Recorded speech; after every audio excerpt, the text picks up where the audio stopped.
같이 기도함으로 새벽기도 시작하겠습니다. 하나님 아버지 감사합니다. 하나님 가운데 하나님의 말씀을 들음으로 우리의 영이 바뀌고 우리의 삶이 바뀌고 우리의 삶의 하루하루마다 하나님의 인도하심을 경험할 수 있는 은혜의 시간 되게 하여 주옵소서. 예수님 이름 받들어 기도합니다. 아멘.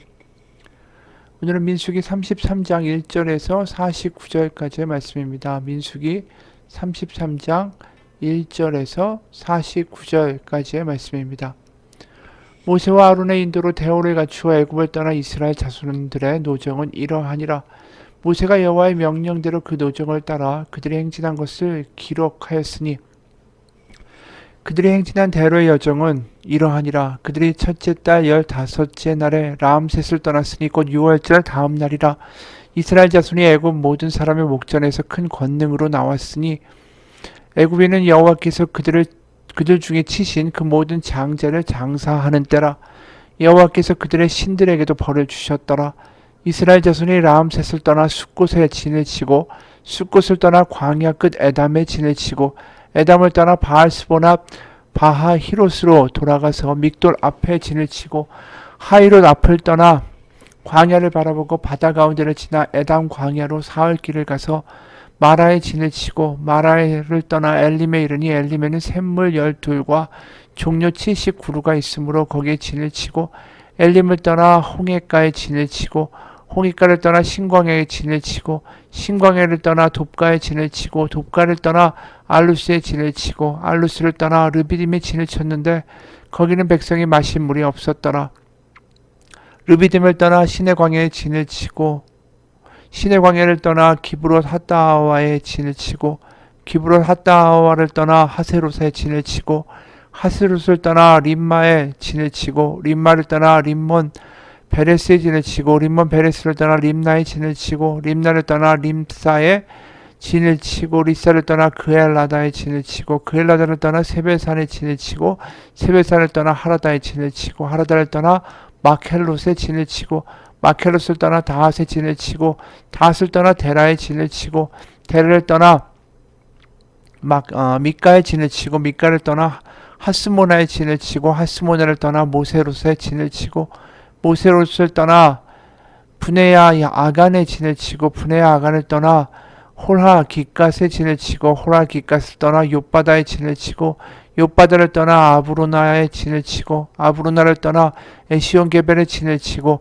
에시온 게벨을 떠나 신광야 곧 가데스에 진을 치고 가데스를 떠나 에돔 땅 변경의 호르산에 진을 쳤더라.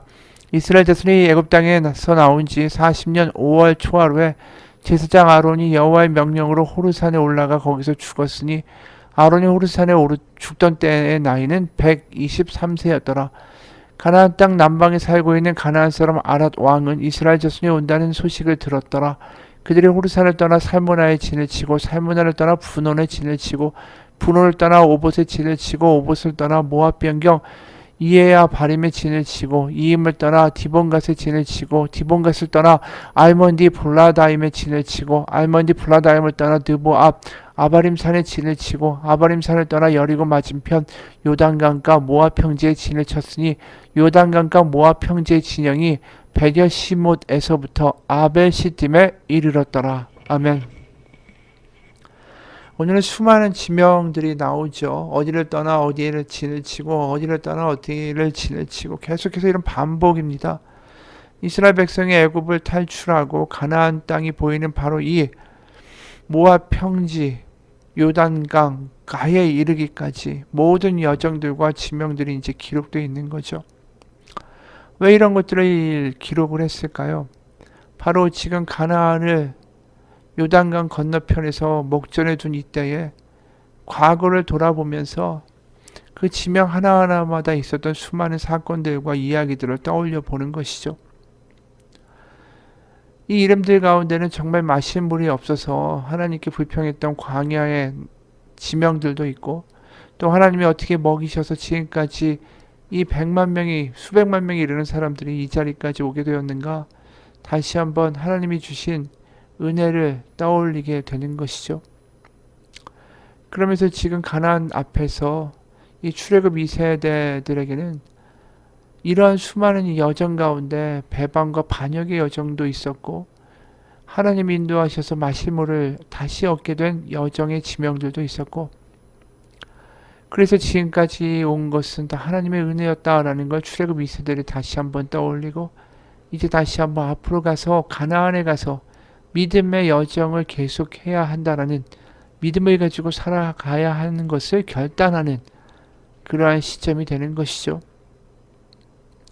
과거를 돌아볼 때에 하나님을 더 알게 되고 하나님의 은혜가 얼마나 큰지를 경험하게 되고 또 지금 현재와 미래를 또 인도하시고 계시고 인도하신 하나님을 다시 믿음으로 나아가게 되는 것 아니겠습니까? 우리도 마찬가지죠. 우리가 살아온 인생의 과거를 돌아보면 지금까지 내가 이렇게 된 것도 하나님의 은혜고 또 앞으로 내가 살아갈 것도 하나님의 은혜밖에 없다라는 것을 고백하게 되는 것이 아닙니까? 우린 너무나도 못나고 부족한 자들이죠. 하나님 은혜 없이는 살아갈 수 없다라는 게 이 수많은 지명들을 볼 때마다 고백하게 되는 것 아닙니까? 오늘 본문을 보게 되면 한 세 가지 부류로 이 지명들을 나눌 수 있을 것 같아요. 첫 번째 부류는 이스라엘이 부족할 때마다 채워주시고 하나님의 은혜를 기억할 수밖에 없는 그 회복의 역사가 있었던 지명들이 있고 또 다른 부류는 하나님의 그런 은혜에도 불구하고 계속해서 반역하고 애굽으로 돌아가자 우리 괜히 따라 나왔다 우리를 따라 나오게 해서 이 광야에서 죽게 하는가 이렇게 완악한 이야기들을 쏟아내었던 지명들도 있습니다. 그리고 세 번째 부류는 어떠한 기록도 자세하게 성경에 나와 있지 않은 우리가 알지 못하는 언급되지 않은 지명들도 있다라는 것이죠. 그래서 이 지명 하나하나를 읽다 보면 성경에 우리가 과거에 봤던 출애굽의 이야기들, 출애굽기에 나오는 이야기들, 민수기의 다른 사건들과 이 연상이 되는 지명들이 계속 나오는 거죠. 예를 들어서 14절에 보면 알로스를 떠나 르비딤에 진을 쳤는데 거기는 백성이 마실 물이 없었더라. 앞에 마라라는 지명도 그렇고 르비딤도 그렇고 이 르비딤은 특히 출애굽기 17장에 보면 백성들이 모세에게 항변하죠. 우리에게 물을 주어 마시게 하라. 그러니까 모세가 너희가 어찌하여 나와 다투느냐 너희가 어찌하여 여호와를 시험하느냐 그렇게 하나님께 반역하고 불평을 쏟아냈던 장소들이었죠. 목이 말라서. 그 다음에 15절을 보면 르비딤을 떠나 시내 광야에 진을 치고 시내 광야를 떠나 기브롯 핫다와의 진을 치고 이 기브롯 핫다와 이것도 굉장히 치명적인 실수가 있었던 장소가 아닙니까? 하나님이 만나를 주시는데 만나만 먹고 질렸다라는 거죠. 고기를 먹고 싶다. 애굽에서는 우리가 뭐 마늘도 먹고 고기도 먹고 떡도 먹고 이 맛있는 거 많이 먹었는데 광야에 와서 우리가 너무나도 먹고 사는 게 만나가 질린다라고 불평을 터뜨렸던 장소가 기브롯 핫다와죠. 애굽을 그리워했던 곳. 그래서 하늘에서 메추라기가 내렸을 때 그 메추라기를 입에 물고 재앙을 받아 많은 사람들이 죽게 됐던 곳. 바로 그래서 그 지명 기브롯 핫다와가 원래 뜻은 탐욕의 무덤들이다라는 히브리어이지요. 이런 장소들의 지명들이 쫙 나열될 때마다 이런 생각이 들 수 있어요. 야, 가나안이라는 오는 이 일정 가운데 얼마든지 여기서 그 여정이 끝날 수가 있었구나. 그들이 계속해서 반역을 할 때마다 그 다음에 어디를 떠나 어디에 진을 쳤다에 이 다음으로 넘어가는 항목이 없어질 수 있었다라는 거죠. 거기서 얼마든지 하나님 끝내버리실 수 있었어요. 기브로 핫다와에서 거기서 끝내버릴 수도 있고 하지만 그것을 떠나 그 다음에 하세롯에 진을 쳤다. 이 지명이 이어진다라는 것 자체가 모든 게 하나님의 은혜예요. 그리고 이 백성들이 걸어왔던 지명들을 보면 모든 지명들을 다 기록한 것은 아닙니다. 지명들의 숫자를 세보면 42개예요. 그러니까 이 숫자를 선택해서 추려내었다라는 것을 알 수 있는 것이 이 6 곱하기 7, 7 곱하기 6은 40이죠. 그러니까 7이라는 하나님의 그 안식의 숫자에 6번을 곱한 게 42예요. 그리고 이제 우리가 읽었던 49절에 보면 요단강과 모압 평지의 진영이 벳여시못에서부터 아벨시딤에 이르렀더라. 드디어 7 곱하기 6으로 왔으면 이제 어떻게 가는 거죠? 7 곱하기 7의 단계로 넘어간다라는 거예요. 출애굽의 2세대가 이제 가야 할 길은 7 곱하기 7. 이건 뭡니까? 안식을 표현하는 7에다가 또 7이 곱해지니까 이 완전한 안식을 나타내는 거죠. 이것을 레위기에서 희년이라고 불러요. 희년. 레위기를 보면 25장 8절에서 12절에 이런 말씀이 있습니다. 너는 7 안식년을 7 곱하기 7이죠. 계수할지니 이는 7년이 7번인즉 안식년 7번 동안 곧 49년이라. 일곱째 달 열흘날은 속죄일이니 너는 뿔라팔 소리를 내되 전국에서 뿔라팔을 크게 불치며 너는 50년째 해를 거룩하게 하여 그 땅에 있는 모든 주민을 위하여 자유를 공포하라. 이 해는 너에게 희년이니 너희는 각각 자기의 소유지로 돌아가며 각각 자기의 가족에게로 돌아갈지며 그 50년째 해는 너의 희년이니 너희는 파종하지 말며 스스로 난 것을 거두지 말며 가꾸지 아니한 포도를 거두지 말라. 이는 희년이니 너에게 거룩함이라. 너희는 밭의 소출을 먹으리라. 그러니까 이게 희년이 오게 되면 모든 노예였던 사람들은 다시 집으로 돌아가고 팔았던 토지도 원래 소유주에게로 돌아가고 하나님이 일하지 않아도 그 소산을 내어서 먹을 수 있도록 해주시는 하나님의 해, 완전한 안식의 해가 희년이라는 것이죠. 그러니까 이게 7 곱하기 7, 안식의 안식을 거듭하는 이 새로운 하나님의 국면으로 지금 출애굽 2세대가 가고 있다는 것입니다. 다시 말해서 이 가나안에 들어간다라는 것은 하나님의 완전한 안식의 땅으로 들어간다라는 것을 상징한다라는 거예요. 그래서 우리가 실제로 여호수아를 보게 되면 여호수아가 드디어 모세가 죽고 나서 이스라엘 백성을 이끌고 가나안에 들어가지 않습니까? 근데 이런 말을 해요. 여호수아 1장 13절. 여호와의 종 모세가 너희에게 명령하여 이르기를 너희 하나님 여호와께서 너희에게 안식을 주시며 이 땅을 너희에게 주시리라 하였으니 너희는 그 말을 기억하라. 그렇죠. 가나안에 들어온다는 건 안식을 의미하는 거예요. 그래서 여호수아 23장 1절에도 여호수아의 처음과 끝에 이 안식이란 말이 등장합니다. 여호수아 23장 1절 여호와께서 주의 모든 원수들로부터 이스라엘을 쉬게 하신 지 오랜 후에 여호수아가 나이가 많아 늙은지라 쉬게 하셨다. 안식하게 하셨다라는 거예요. 그러니까 결국 하나님이 가나안을 안식의 땅으로 삼으시는 이유는 뭐냐 하면 그곳에서 드디어 에덴 동산에서 하나님이 원하셨던 하나님을 사랑하고 이웃을 사랑하여 그 아름답게 살아가는 공동체가 생육하고 번성하는 것을 에덴 동산에서 기대하신 그 꿈이 이 이스라엘 백성, 특히 아브라함을 통해서 다시 에덴 동산에서 실패했던 꿈을 다시 가나안에서 이루고자 하신 것이죠. 그래서 이 백성들이 가나안에 가서 약육강식의 그 잔혹한 세상의 모습과는 다른 하나님의 말씀을 따라 하나님의 백성이 되고 그래서 하나님 사랑하고 이웃을 사랑해서 나그네와 과부와 객들을 돌보아 주는 하나님의 아름다운 공동체를 이루는 아름다운 안식의 공동체 안식의 땅을 가나안에서 이루기를 원하셨다라는 거죠. 그래서 가나안에 가는 것 이것이 안식이다라고 부르는 거예요. 결국 하나님이 우리를 어디로 인도하기 원하십니까? 지금 이스라엘 백성을 이끌고자 최종 목적지는 어디죠?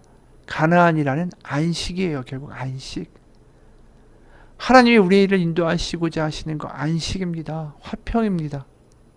하나님 안에서 그 자녀로 평온을 누리며 또 이웃들과 함께 화평하게 살아가는 거. 그래서 예수님이 이 땅에 오셔서 하신 말씀이 뭡니까? 마태복음 11장 28절에서 30절 보면 이런 말씀이 나와요. 수고하고 무거운 짐진 자들아 다 내게로 오라 내가 너희를 쉬게 하리라. 예수님이 이 땅에 오셔서 우리 가운데 이루고자 하시는 것은 뭡니까? 완전한 안식, 희년.